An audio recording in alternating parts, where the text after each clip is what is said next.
हो गई।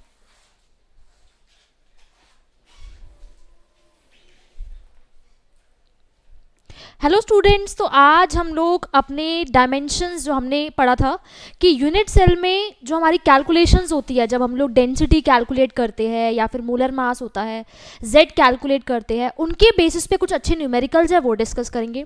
और जो बच्चों हम लोगों ने टेट्राहेड्रल वॉइड्स, ऑक्टाहेड्रल वॉइड्स के केस में देखा था कि कभी कोई एटम टेट्राहेड्रल वॉइड पे प्रेजेंट है, ऑक्टाहेड्रल वॉइड पे प्रेजेंट है, उनसे रिलेटेड कुछ अच्छे न्यूमेरिकल्स हम लोग डिस्कस करेंगे। तो आज की क्लास पूरी आपकी टोटली न्यूमेरिकल्स बेस्ड है। तो जितने भी क्वेश्चंस मैं करा रही हूँ, ये क्वेश्चंस आपके प्रीवियस ईयर में भी पूछे गए हैं, बोर्ड्स के अंदर दिल्ली बोर्ड में भी पूछे गए हैं। तो कुछ अच्छे क्वेश्चंस है ये, तो अच्छे से बस इन क्वेश्चंस को सॉल्व कर लो। बोर्ड्स में इनसे बाहर कुछ भी नहीं पूछा जाएगा। मतलब कि मैंने जितने टाइप के पॉसिबल क्वेश्चंस थे ना, वो सारे पॉसिबल क्वेश्चंस यहाँ पे इंक्लूड किए हैं। ठीक है, अब एक बार फिर से बच्चों टाइम टेबल देख लेते हैं हम लोग। टाइम टेबल है हमारे पास, इंग्लिश की क्लास आपकी होती है 6 to 6:45 Tuesday, Thursday and Saturday को। मैथ्स की क्लास होती है 7 to 7:45 Monday, Wednesday and Friday को। एंड बायोलॉजी की क्लास होती है 7 to 7:45 Tuesday, Thursday and Saturday को। केमिस्ट्री की क्लास होती है 8 to 8:45 Monday, Wednesday and Friday. Physics की क्लास होती है Tuesday, Thursday and Saturday 8 to 8:45। Time table अच्छे से याद कर लो। अब चलते हैं हम लोग अपने सबसे पहले क्वेश्चन पे।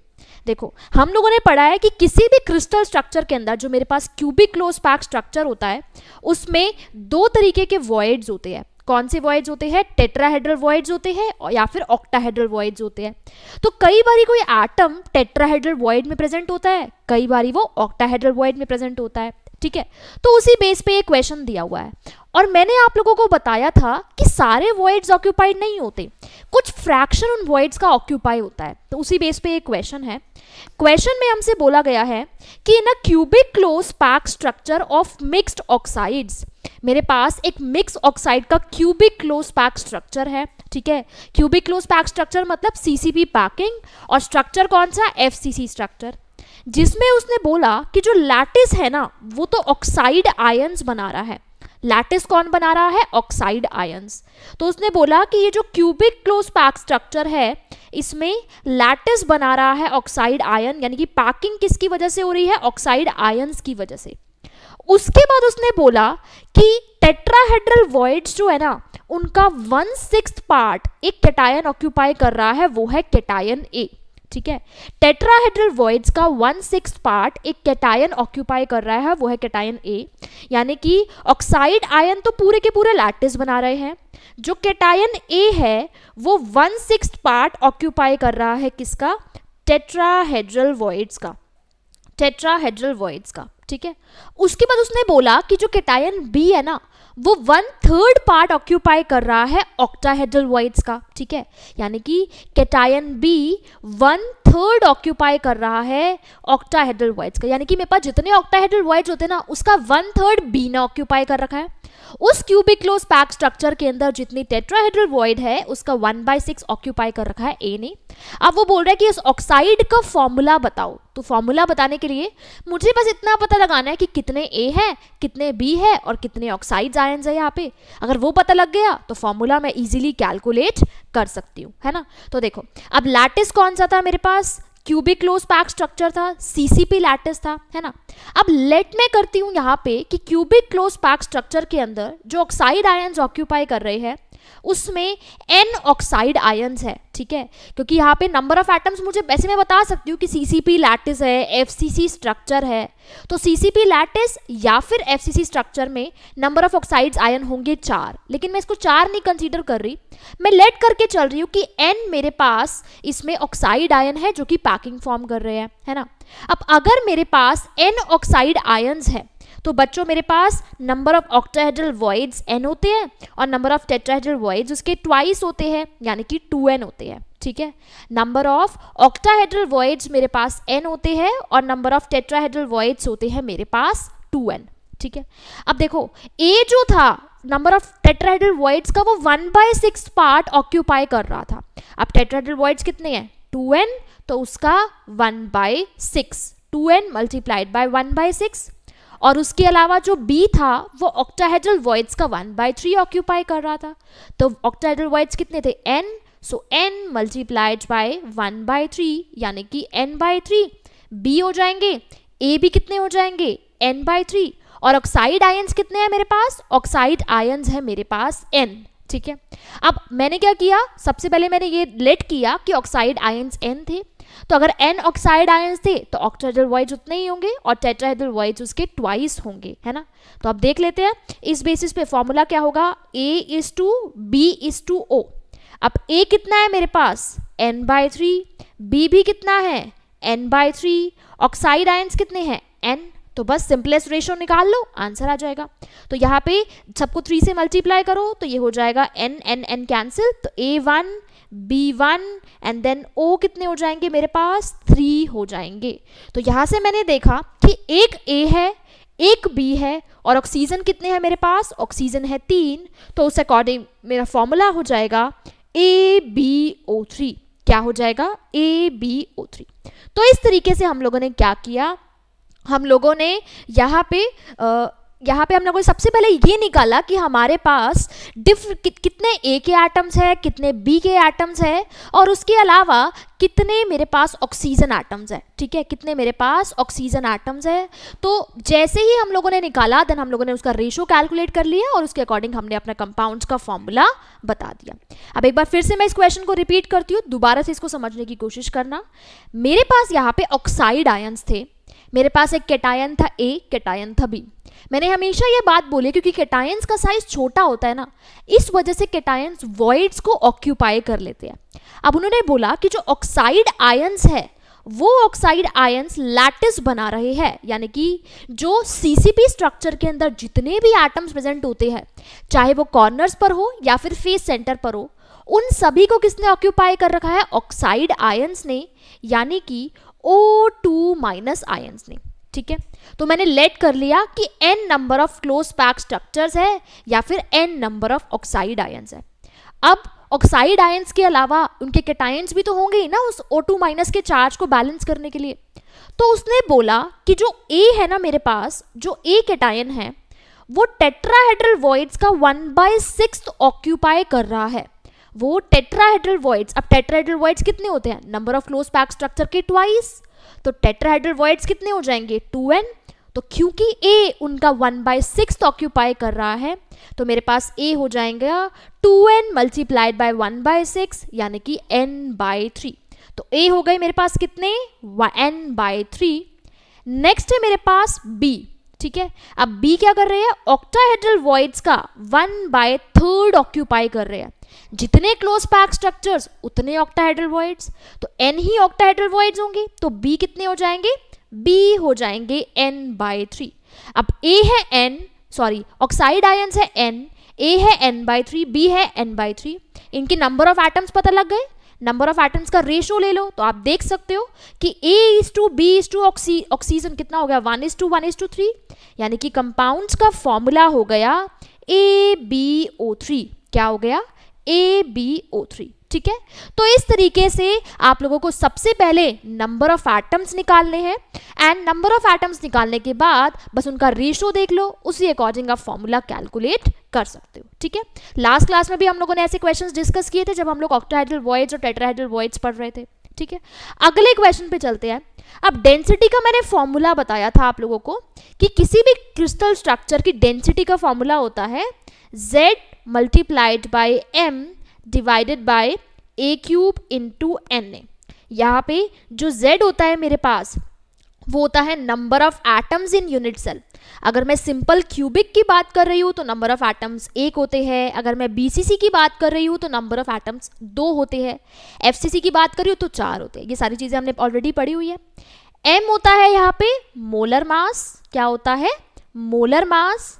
A होती है यहाँ पे एज लेंथ, क्या होती है, एज लेंथ।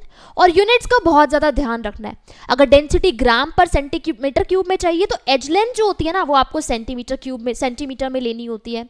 अगर आपको डेंसिटी मीटर क्यूब में चाहिए तो एज लेंथ आपको मीटर में लेनी होती है। तो उसी तरीके से यूनिट कन्वर्जन्स करनी है और यूनिट का सबसे ज़्यादा ध्यान रखना है ऐसे क्वेश्चंस में। और Na तो मेरे पास होता है अवोगैड्रोस नंबर। अब चलते हैं हम लोग हमारे क्वेश्चन पे। क्वेश्चन में उसने बोला है कि the density of chromium metal is 7.2 gram per centimetre cube. जो क्रोमियम मेटल होता है उसकी डेंसिटी कितनी है, 7.2 gram per centimetre cube. If the unit cell is cubic with edge length of 289 picometre, उसने एज लेंथ दे दी मुझे, यानी कि ए की वैल्यू दे दी 289 पिकोमीटर। मुझे बताना है determine the type of unit cell, यानी कि ये कौन से टाइप का यूनिट सेल है, ये सिंपल क्यूबिक है, ये बॉडी सेंटर्ड है, या फिर फेस सेंटर्ड है। अब टाइप ऑफ यूनिट सेल मैं कैसे पता लगा सकती हूँ? अगर मुझे z की वैल्यू मिल जाए, अगर z की वैल्यू 1 आ गई तो सिंपल क्यूबिक है, z की वैल्यू 2 आ गई तो बॉडी सेंटर है, z की वैल्यू 4 आ गई तो फेस सेंटर है। यानी इस क्वेश्चन में मुझे करना क्या है, मुझे z की वैल्यू कैलकुलेट करनी है। जो z की वैल्यू आएगी उसी के अकॉर्डिंग हम लोग अपना बता देंगे कि मेरे पास इस टाइप का यूनिट सेल प्रेजेंट है। अब z की वैल्यू अगर मुझे कैलकुलेट करनी है तो मुझे बाकी सारी चीजें गिवन होनी चाहिए, है ना। तो देखो डेंसिटी गिवन है, डेंसिटी कितनी गिवन है 7.2 gram per centimetre cube. z की वैल्यू मुझे कैलकुलेट करनी है। अब क्रोमियम मेटल है तो क्रोमियम मेटल का मोलर मास मुझे लेना है, ठीक है। क्रोमियम मेटल का मोलर मास मुझे लेना है, कितना है 52 ग्राम पर मोल होगा।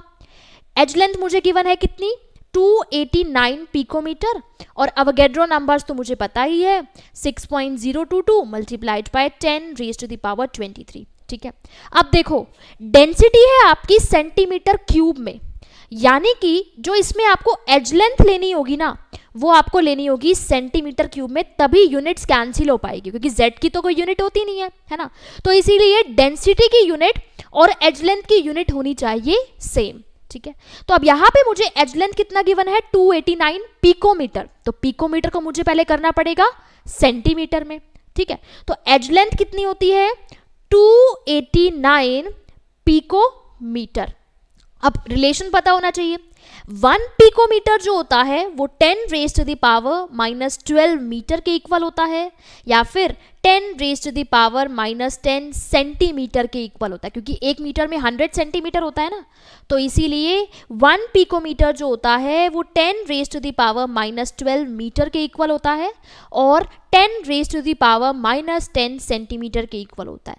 तो यानी कि इसको मैं अगर 10 रेज़्ड टू द पावर -10 से मल्टीप्लाई कर दूं तो मेरे पास एज लेंथ आ जाएगी किसमें सेंटीमीटर में, ठीक है। तो एज लेंथ कितनी हो गई 289 multiplied by 10 raised to the power 10 centimetre. अब फॉर्मूला क्या था, d is equal to zm by a cube into na। तो यहाँ से z क्या हो जाएगा मेरे पास density multiplied by a cube multiplied by na divided by molar mass. तो मुझे z की वैल्यू निकालनी है, तो थोड़ा सा फॉर्मूला को रीअरेंज कर दो और वैल्यूज पुट कर दो, आपके पास आंसर आ जाएगा, है ना।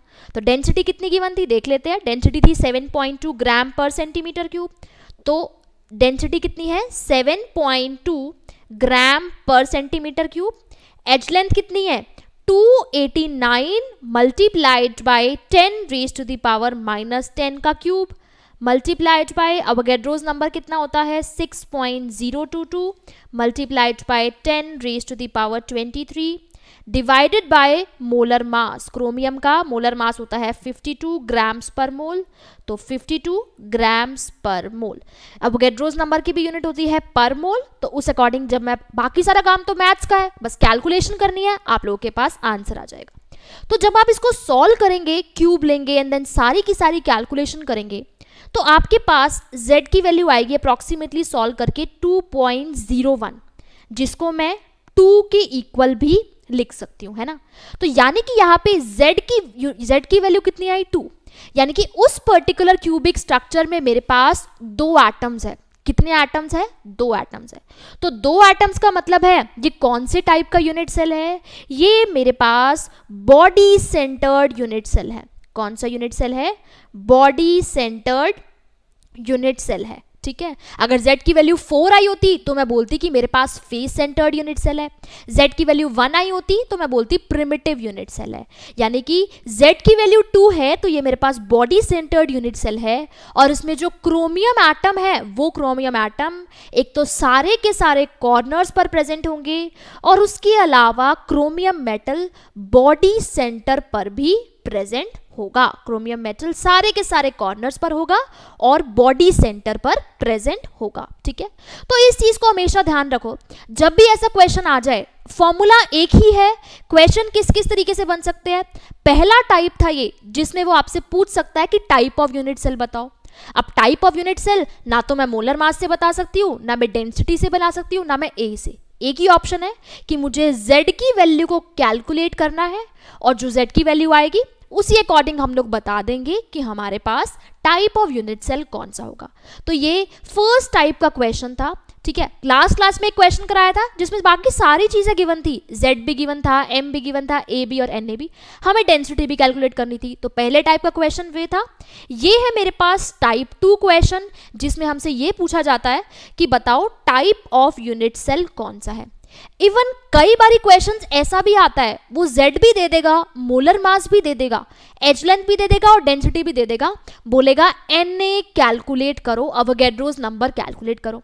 अब अवोगैड्रोस नंबर की वैल्यू तो फिक्स ही होती है, तो उसमें तो कैलकुलेशन ही नहीं करनी पड़ती, बस सारी वैल्यूज पुट करो, यूनिट्स को ठीक से कन्वर्ट करो एंड देन आंसर में Na की वैल्यू लिख दो 6.022 multiplied by 10 raise to the power 23, ठीक है। अगले क्वेश्चन पे चलते हैं अब हम लोग। अगला क्वेश्चन है an element has body centred cubic structure. एक एलिमेंट है जिसका BCC स्ट्रक्चर है, ठीक है। तो BCC स्ट्रक्चर का मतलब है Z की वैल्यू हो गई 2। अब वो बोल रहा है कि सेल की एज लेंथ है 288 पिकोमीटर, तो A की वैल्यू दी हुई है 288 पिकोमीटर। अब वो बोल रहा है कि इस सेल की जो डेंसिटी है ना, डेंसिटी कितनी है 7.2 ग्राम पर सेंटीमीटर क्यूब। मुझे बताना है कि इस एलिमेंट के 208 ग्राम में कितने एटम्स प्रेजेंट होंगे। इस एलिमेंट के, अगर इस एलिमेंट का मैंने 208 ग्राम लिया है तो उसमें कितने एटम्स प्रेजेंट होंगे। अब ऐसे क्वेश्चन में सबसे पहले देखो कि कौन सी ऐसी क्वांटिटी है जो मिसिंग है या फिर क्या गिवन नहीं है क्वेश्चन में। देखो फॉर्मूला होता है density is equal to Zm divided by A cube multiplied by Na, ठीक है। तो डेंसिटी गिवन है आप लोगों को, Z गिवन है, A गिवन है, Na गिवन है, लेकिन मोलर मास गिवन नहीं है, ठीक है। और ये भी नहीं बोला उसने एटम कौन सा है, कॉपर है, क्रोमियम है, आयरन है, उसने मेंशन नहीं किया है ना।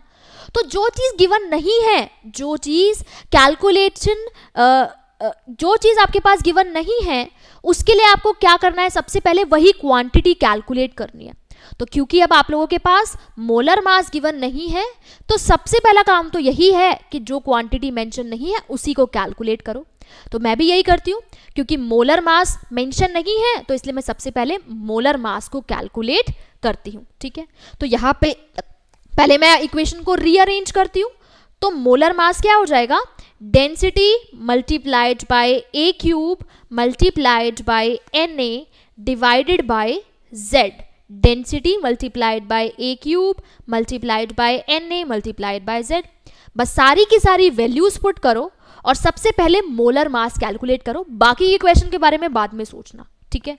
तो मोलर मास कैलकुलेट करते हैं। देखो मोलर मास क्या हो जाएगा, डेंसिटी, डेंसिटी कितनी गिवन है मुझे 7.2 ग्राम्स पर सेंटीमीटर क्यूब, तो 7.2 मल्टीप्लाइड बाय एज लेंथ कितनी है 288 पिकोमीटर, यानी कि 288 पिकोमीटर। अब फिर से मुझे डेंसिटी क्योंकि सेंटीमीटर क्यूब में गिवन है तो मुझे पिकोमीटर को कन्वर्ट करना पड़ेगा किस में, सेंटीमीटर में। तो जो एक पिकोमीटर होता है वो 10 raise to the power -10 centimetre cube, centimetre के इक्वल होता है। तो ये हो जाएगा 288 multiplied by 10 raise to the power -10। तो बस इसमें पुट कर दो, तो A का क्यूब हो जाएगा 288 multiplied by 10 raise to the power -10 का cube multiplied by 6.022 multiplied by 10 raise to the power 23 divided by कौन से टाइप का यूनिट सेल था ये BCC था, तो इसके लिए Z की वैल्यू हो जाएगी मेरे पास 2। तो जब हम इसको सॉल्व करेंगे तो हमारे पास मोलर मास आएगा कैलकुलेट करके, और बाकी काम मैथ्स का है तो बस कैलकुलेशन करनी है। और जब इसको सॉल्व करूंगी मैं तो मोलर मास आएगा कैलकुलेट करके 51.7 ग्राम पर मोल। कितना आ जाएगा, 51.7 ग्राम पर मोल। तो अब मेरे पास मोलर मास आ गया, ठीक है। जो क्वांटिटी गिवन नहीं थी मैंने वो कैलकुलेट कर ली। अब देखते हैं उसने क्वेश्चन में क्या पूछा है। क्वेश्चन में उसने बोला है कि इसके 208 ग्राम में कितने नंबर ऑफ एटम्स प्रेजेंट होंगे, मुझे ये बताना है। ठीक है, अब हम सभी को पता है मोलर मास का क्या मतलब है। मोलर मास का मतलब है 1 मोल का मास, और 1 मोल में कितने एटम्स होते हैं 6.022 इंटू 10⁻23 है ना। तो मुझे पता है मोलर मास है 51.7, तो 1 मोल का मास इतना है, और 1 मोल में अवोगैड्रो नंबर जितने एटम्स होते हैं, यानी कि 51.7 ग्राम पर मोल। इसका मतलब है कि इस एलिमेंट के 51.7 ग्राम में कितने एटम्स होंगे 6.022 मल्टीप्लाइड बाय 23 एटम्स होंगे, यानी कि 51.7 ग्राम में इतने एटम्स है। बाकी यूनिटरी मेथड लगा दो, तो 1 ग्राम में कितने एटम्स होंगे 6.022 मल्टीप्लाइड बाय 10⁻23। अब उन्होंने कितने ग्राम में एटम नंबर ऑफ एटम्स पूछे हैं 208 ग्राम में, तो 208 ग्राम में कितने नंबर ऑफ एटम्स होंगे 6.022 into 10⁻23 divided by 51.7 multiplied by 208। इसको सॉल्व कर लो तो नंबर ऑफ एटम्स आ जाएंगे। तो जब मैं इसको सॉल्व करूंगी तो मेरे पास नंबर ऑफ एटम्स आएंगे 24.17 मल्टीप्लाइड बाय 10⁻23 एटम्स। तो मेरे पास आंसर हो जाएगा 24.17 इंटू 10⁻23। ठीक है, तो इस क्वेश्चन में हमें करना क्या था, सबसे पहले हम लोगों को निकालना था मोलर मास। ठीक है, मोलर मास कैलकुलेट करना था।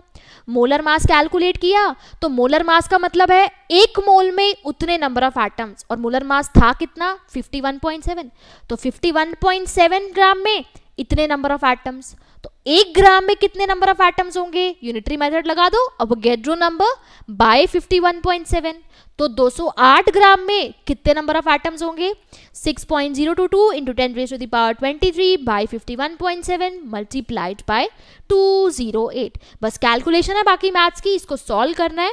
तो जब हम इसको सॉल्व करेंगे तो हमारे पास आंसर हो जाएगा 24.17 इंटू 10⁻23। तो ये था मेरे पास थर्ड टाइप का क्वेश्चन, टाइप 3 क्वेश्चन। ठीक है, टाइप 3 क्वेश्चन था जिसमें हमें ये पूछ सकता है वो कि इसके इतने पर्टिकुलर एलिमेंट मेंशन नहीं है। तो जब एलिमेंट मेंशन नहीं है तो मुझे इसका मोलर मास तो पता नहीं है।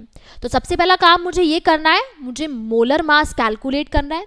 अब मुझे पता है मोलर मास में कितने एटम्स होते हैं अवोगैड्रो नंबर जितने, तो मैंने 1 ग्राम में देखा, फिर जितना मास मुझे गिवन था मैंने उससे कैलकुलेट कर लिया। नंबर ऑफ मोल से भी कैलकुलेट कर सकते हैं डायरेक्ट फॉर्मूला लगा के, यूनिटरी मेथड भी कर सकते हैं, जैसे आपको ठीक लगे। ठीक है, अगले क्वेश्चन पे चलते हैं हम लोग। नेक्स्ट क्वेश्चन है मेरे पास, aluminium crystallizes in a cubic close pack structure. अब ये मेरे पास टाइप 4 का क्वेश्चन है। वो बोल रहा है कि जो एल्यूमिनियम है ना वो क्यूबिक क्लोज पैक स्ट्रक्चर में क्रिस्टलाइज कर रहा है, उसका मेटालिक रेडियस है कितना 125 पिकोमीटर। ठीक है, कितना है 125 पिकोमीटर सीसीपी पैकिंग में एग्जिस्ट कर रहा है ये। हमें बताना है कि what is the length of side of unit cell. तो आप जल्दी से मुझे एक आंसर करो क्वेश्चन कि सीसीपी के पैकिंग के केस में, न्यूमेरिकल्स भी कराए थे मैंने, सीसीपी पैकिंग के केस में एज लेंथ और रेडियस के बीच में क्या रिलेशन होता है, मुझे इसका आंसर बताइए कमेंट सेक्शन में। ठीक है, तो क्वेश्चन में उसने बोला है कि उसकी जो यूनिट सेल है उसकी एज लेंथ क्या होगी, तो रेडियस मुझे गिवन है। अगर मुझे ये रिलेशन पता हो तो मैं अपने क्वेश्चंस को इजीली सॉल्व कर सकती हूँ, बस उसके बाद तो फॉर्मूला लगाना है, आंसर आ जाएगा। तो वही फॉर्मूला मुझे बताओ कि क्या फॉर्मूला मुझे यूज करना है। इसके न्यूमेरिकल्स भी पहले हम लोग डिस्कस कर चुके हैं। अब सेकंड पार्ट में उसने पूछा है कि इस एल्यूमिनियम के 1 सेंटीमीटर क्यूब में कितने 1 सेंटीमीटर क्यूब में कितने यूनिट सेल्स होंगे। ठीक है, उसने बोला 1 सेंटीमीटर क्यूब में कितने यूनिट सेल होंगे। तो पहला काम तो मुझे क्या करना है, मुझे वॉल्यूम निकालना होगा, क्योंकि नंबर निकालने के लिए यही करते हैं ना, टोटल को डिवाइड कर देते हैं हम लोग जितना हमारे पास होता है उससे। तो 1 सेंटीमीटर क्यूब में कितने यूनिट सेल्स होंगे हमें ये बताना है।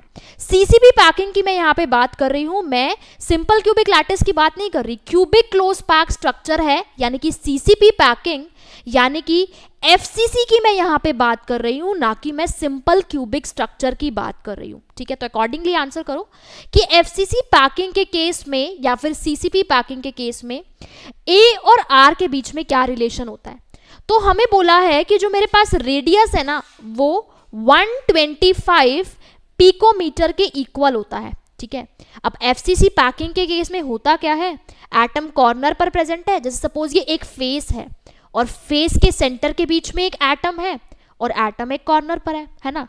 ये मेरी एज लेंथ ए होती है, ये भी मेरी एज लेंथ ए होती है, और ये फेस डायगोनल की लेंथ मुझे चाहिए जो कि किसके इक्वल होगा, 4r के इक्वल होगा, r plus 2r plus r। तो 4r जो है वो इस फेस डायगोनल की लेंथ के इक्वल होगा, और डायगोनल की लेंथ के लिए बस मुझे पाइथागोरस थ्योरम लगानी है। तो क्या हो जाएगा, ए स्क्वायर प्लस ए स्क्वायर, 2a स्क्वायर का अंडर रूट, यानी कि किसके इक्वल आ जाएगा, अंडर रूट 2 के इक्वल आ जाएगा। तो जो 4r होता है ना वो किसके इक्वल होता है, अंडर रूट 2a के इक्वल होता है। तो मेरे पास जो r और एज लेंथ के बीच में रिलेशन होगा वो होगा 4r is equal to under root 2a, 4r is equal to under root 2a। तो जब मुझे यहाँ पे एज लेंथ निकालनी है तो एज लेंथ क्या हो जाएगी, 4r बाई रूट 2, क्या हो जाएगी, 4r बाई रूट 2।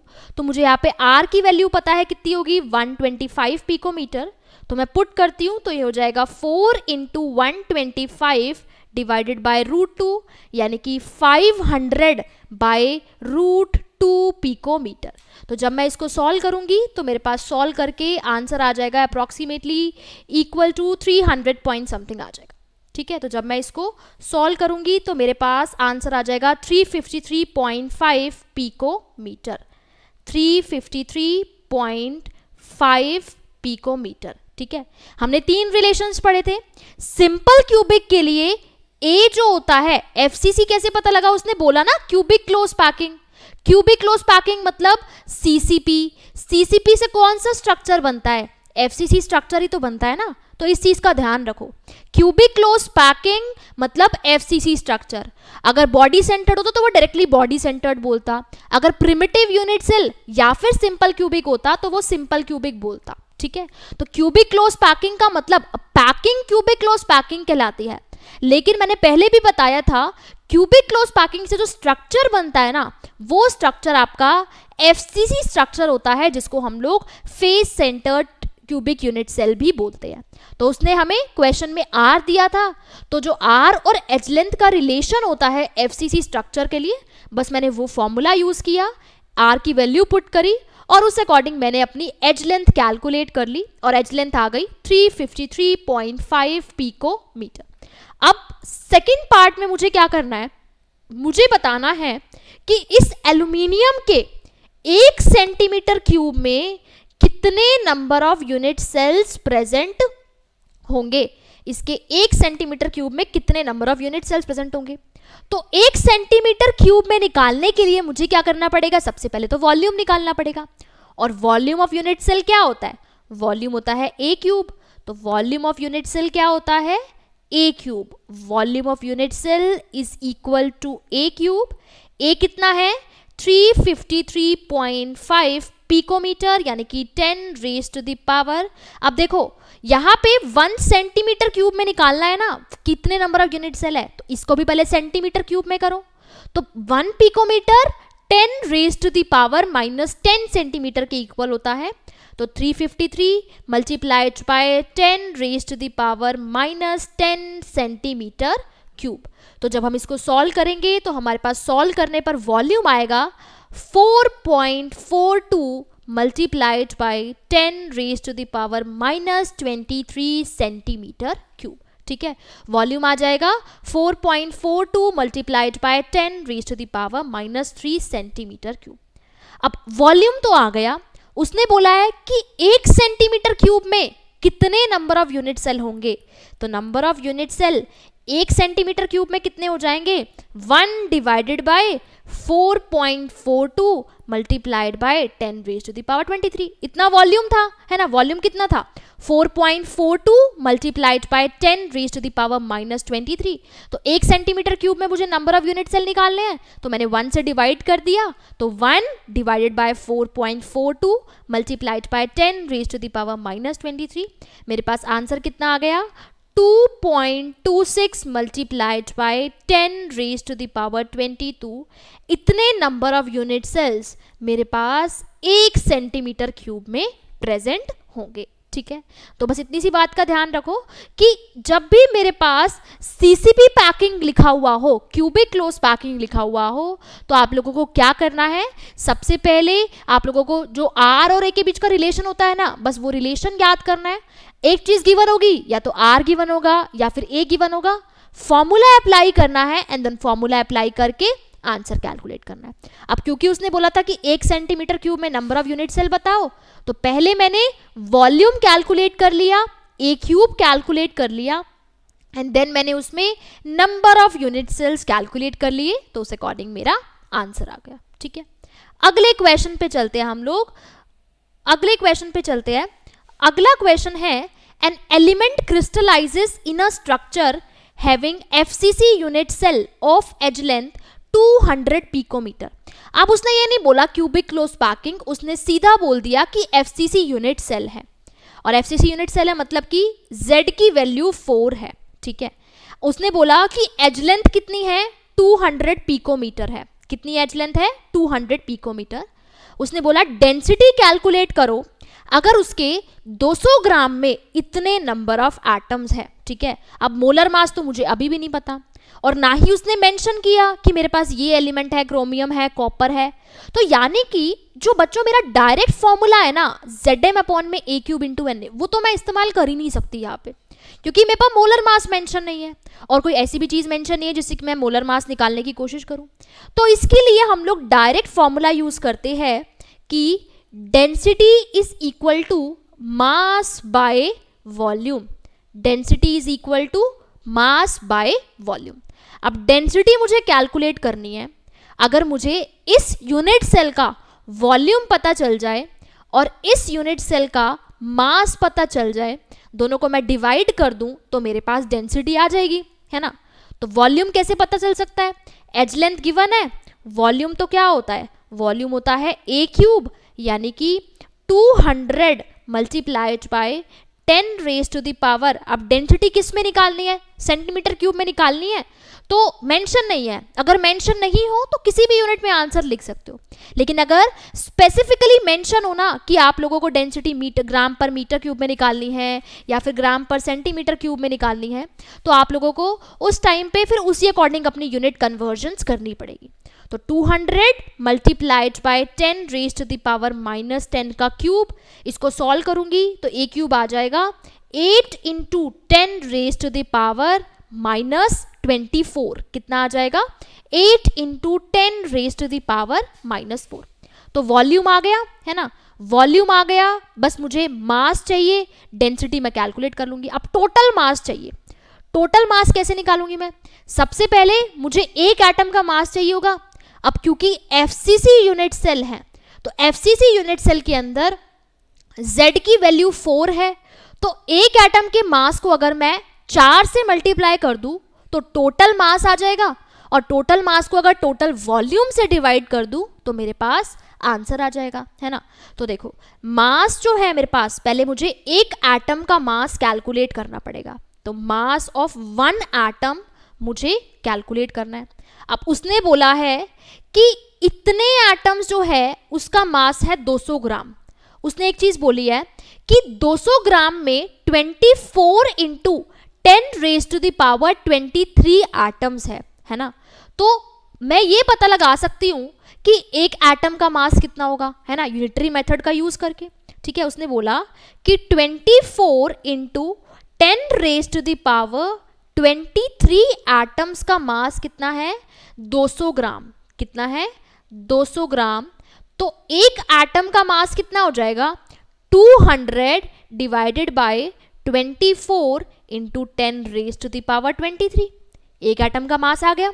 डेंसिटी निकालने के लिए मुझे टोटल मास चाहिए, और टोटल मास मैं कैसे कैलकुलेट करूंगी, एक एटम के मास को नंबर ऑफ एटम से मल्टीप्लाई कर दूंगी। तो टोटल मास क्या हो जाएगा, टोटल मास हो जाएगा एक एटम का मास जो कि कितना है 200 divided by 24 into 10 raise to the power 23 multiplied by number of atoms. अब एफसीसी यूनिट सेल के लिए नंबर ऑफ एटम्स कितने होते हैं, 4 होते हैं। तो बस इसको सॉल्व करेंगे तो टोटल मास आ जाएगा 33.33 multiplied by 10 raise to the power 23। कितना आ जाएगा 33.33 multiplied by 10 raise to the power 23। अब मेरे पास टोटल मास आ गया और उसके बाद मेरे पास टोटल वॉल्यूम आ गया। टोटल मास को टोटल वॉल्यूम से डिवाइड कर देंगे तो डेंसिटी आ जाएगी। तो डेंसिटी क्या हो गई, total mass 33.33 multiplied by 10 raise to the power -23 divided by 8 into 10 raise to the power -24। जब इसको सॉल्व करोगे तो आंसर आपके पास डेंसिटी आ जाएगी 41.6 ग्राम्स पर सेंटीमीटर क्यूब। क्या आ जाएगी 41.6 ग्राम पर सेंटीमीटर क्यूब। तो सबसे पहले हम लोगों ने क्या किया, यहाँ पे डेंसिटी कैलकुलेट करी, सॉरी टोटल मास कैलकुलेट किया, टोटल वॉल्यूम कैलकुलेट किया। टोटल वॉल्यूम हम लोगों ने कैलकुलेट किया एज लेंथ से। एज लेंथ कितनी थी मेरे पास 200 पिकोमीटर, ए क्यूब कर दिया, टोटल वॉल्यूम आ गया। टोटल मास निकालने के लिए मुझे नंबर ऑफ एटम्स को एक एटम के मास से मल्टीप्लाई करना होगा। अब क्योंकि एक एटम का मास मेरे पास निकालना पड़ेगा, कैसे निकालूंगी, 200 ग्राम में इतने एटम्स, तो 1 ग्राम का मास कितना हो जाएगा, यूनिटरी मेथड से बस 200 बाई इतना कर दो, तो एक एटम का मास आ गया था। फिर टोटल मास निकालने के लिए मैंने एक एटम के मास को नंबर ऑफ एटम से मल्टीप्लाई कर दिया तो मेरे पास टोटल मास आ गया। एंड देन टोटल मास को डेंसिटी से डिवाइड कर दिया तो मेरे पास टोटल मास को वॉल्यूम से डिवाइड कर दिया तो मेरे पास डेंसिटी आ गई, और मेरा आंसर हो गया 41.6 ग्राम्स पर सेंटीमीटर क्यूब। तो इस तरीके के क्वेश्चंस भी आपसे पूछे जा सकते हैं। ये आपके पास एक अलग टाइप का क्वेश्चन था। तो ऐसे ही डिफरेंट क्वेश्चंस वो आपसे पूछ सकता है, इससे ज्यादा वो कुछ पूछ ही नहीं सकता। या तो सारी चीजें गिवन होगी, एक क्वांटिटी मिसिंग होगी, या फिर टाइप ऑफ यूनिट सेल पूछ लेगा कि z की वैल्यू बताओ। z की वैल्यू पता लग गई तो टाइप ऑफ यूनिट सेल बता सकते हो। वो पूछ लेगा बताओ इतने ग्राम में अगर इतने एटम्स है, जो ये वाला क्वेश्चन था, तो 500 ग्राम में कितने एटम्स होंगे, तो उसी अकॉर्डिंग हमें कैलकुलेट करना है मोलर मास का यूज करके। या फिर 1 सेंटीमीटर क्यूब में कितना वॉल्यूम होगा, या फिर जो हमारे different types of unit cells है उनके लिए जो ए और आर के बीच में रिलेशन है, उनसे रिलेटेड क्वेश्चंस आपसे पूछे जा सकते हैं। ठीक है, अब एक लास्ट टाइप का एग्जांपल है वो हम लोग डिस्कस करते हैं। उसने बोला क्वेश्चन में कि अ crystalline solid of pure substance has face centred cubic structure, यानी कि z की वैल्यू है 4 और एज लेंथ है मेरे पास 400 पिकोमीटर। z की वैल्यू 4 गिवन है, एज लेंथ गिवन है 400 पिकोमीटर। ठीक है, डेंसिटी गिवन है मुझे 8 ग्राम पर सेंटीमीटर क्यूब। मुझे बताना है कि इसके 256 ग्राम ऑफ क्रिस्टल में अगर n into 10 raise to the power 24 atoms है तो इस n की वैल्यू क्या होगी। अब ये जो क्वेश्चन है ये एक बार जेईई में प्रीवियस ईयर में पूछा गया है, काफी सिंपल सा क्वेश्चन है। सिमिलर तरीके से क्वेश्चन को प्रोसीड करना है। सबसे पहले मोलर मास नहीं गिवन, बाकी सारी चीजें गिवन है, मोलर मास नहीं गिवन, तो सबसे पहले मुझे मोलर मास कैलकुलेट करना है। अब मोलर मास आ गया तो मोलर मास से फिर हमें पता है मोलर मास का मतलब Na एटम, तो हम बता सकते हैं कि 1 ग्राम में कितने होंगे एंड देन 256 में कितने होंगे एंड देन क्वेश्चन सॉल्व हो जाएगा। तो करके देखते हैं इस क्वेश्चन को। देखो अब डेंसिटी क्या होती है, फिर से Zm divided by a cube into Na। Molar mass निकालना है तो मोलर मास कितना हो जाएगा, density multiplied by a cube multiplied by Na divided by Z। अब डेंसिटी कितनी है 8 grams per centimetre cube multiplied by a कितनी है एज लेंथ 400 पिकोमीटर, यानी कि 400 multiplied by 10 raised to the power -10 का cube multiplied by 6.022 multiplied by 10 raised to the power 23। और FCC unit cell है तो वहां से मैंने z की वैल्यू कैलकुलेट, z की वैल्यू मैंने वहां पे 2 पुट कर दी। ठीक है, अब बस मुझे कैलकुलेशन सॉल्व करनी है, तो मेरे पास क्या आ जाएगा, मोलर मास आ जाएगा। तो जब मैं इसको सॉल्व करूंगी तो मोलर मास आएगा कैलकुलेट करके 76.8 ग्राम्स पर मोल, यानी कि क्या आएगा 76.8 ग्राम्स पर मोल। हाँ जी, जेई मेन का क्वेश्चन है, मैंने इसलिए पहले ही मेंशन कर दिया। काफी सिंपल क्वेश्चन है, कॉन्सेप्ट वही है। ठीक है, तो अब 76.8 ग्राम पर मोल मोलर मास है, इसका मतलब है कि 76.8 ग्राम में 6 into 10 raise to the power 23 atoms है। तो 1 ग्राम में कितने एटम्स हो जाएंगे, 6 into 10 raise to the power 23 divided by 76.8। उसने कितने ग्राम बोले थे, उसने 256 ग्राम बोले थे नंबर ऑफ एटम्स। तो 256 ग्राम में कितने एटम्स हो जाएंगे, 6 into 10 raise to the power 23 divided by 76.8 multiplied by 256। z मैंने 2 कहाँ लिख दिया, z की वैल्यू यहाँ पे 4 होगी क्योंकि एफसीसी यूनिट सेल है ना, तो एफसीसी में z की वैल्यू 4 होगी, मैंने यहाँ पे बताया था ऊपर भी। ठीक है, तो यहाँ पे 256 ग्राम में कितने एटम्स होंगे, 6 into 10 raise to the power 23 multiplied by 256 by 76.8। तो जब मैं इसको सॉल्व करूंगी तो ये आएगा 20 into 10 raise to the power 23। कितना आ जाएगा, 20 into 10 raise to the power 23। मुझे क्वेश्चन में गिवन था n into 10 raise to the power 24 की फॉर्म में, तो मैं इसको लिख सकती हूँ 2 into 10 raise to the power 24, यानी कि n की वैल्यू कितनी हो गई मेरे पास, n की वैल्यू हो गई यहाँ पे 2। तो n की वैल्यू कितनी आ गई, 2 आ गई। ठीक है, तो बस क्वेश्चन सेम ही था, बस उसने क्या किया, क्वेश्चन में ये बोल दिया कि इसको कुछ टर्म्स में करके लिख दिया कि अगर n इंटू 24 एटम्स है तो बताओ ये n क्या है। ठीक है, ऐसा पहले भी क्वेश्चन किया है हम लोगों ने कि n into 10 raise to the power 24 कि इतने ग्राम में कितने एटम्स होंगे, तो बस वही करना था। पहले हम लोगों को मोलर मास कैलकुलेट करना था, फिर मोलर मास कैलकुलेट करके हम लोगों को यहाँ पे n की वैल्यू कैलकुलेट करनी थी। ठीक है, z इज इक्वल टू 2 मैंने वो गलती से लिख दिया था, फेस सेंटर्ड क्यूबिक स्ट्रक्चर है तो उसके लिए z की वैल्यू 4 ही हो गई, बाई मिस्टेक हो गया, तो यहाँ पे z की वैल्यू 4 ही आएगी।